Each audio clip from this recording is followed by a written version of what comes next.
5 पांडव और यक्ष की कहानी। वनवास के समय पांडव एक दिन तीव्र प्यास से व्याकुल हो उठे।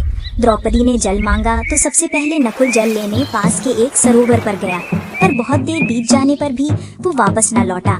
उसी खोजने सहदेव गए, पर वे भी लौट कर न आए। फिर भीम और अर्जुन एक एक करके गए, पर कोई भी वापस न आया। अंत में युधिष्ठिर उस सरोवर पर पहुँचे और देखा कि उनके चारों भाई मृत अवस्था में पड़े हैं।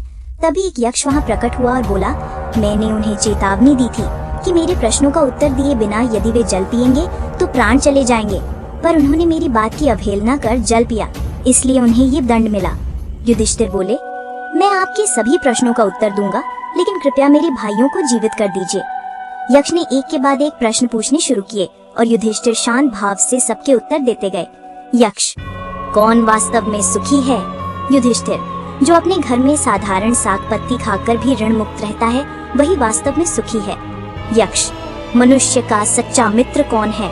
युधिष्ठिर, धर्म ही मनुष्य का एकमात्र सच्चा मित्र है, क्योंकि मृत्यु के बाद भी धर्म साथ देता है। यक्ष, धनी कौन है? युधिष्ठिर, जो संतुष्ट है वही वास्तव में धनी है। इस प्रकार यक्ष ने अनेक प्रश्न पूछे और युधिष्ठिर ने सभी का सही उत्तर दिया। उनके उत्तर सुनकर यक्ष अत्यंत प्रसन्न हुआ और अपना वास्तविक रूप प्रकट किया। वो और कोई नहीं, स्वयं धर्मदेव युधिष्ठिर के पिता थे। उन्होंने अपने पुत्र की परीक्षा लेने के लिए ये रूप धारण किया था। तत्पश्चात उन्होंने युधिष्ठिर के सभी भाइयों को जीवित कर दिया और उन्हें आशीर्वाद दिया। नीति कथा। धैर्य, सत्य और ज्ञान ही मनुष्य की सर्वोत्तम शक्ति हैं।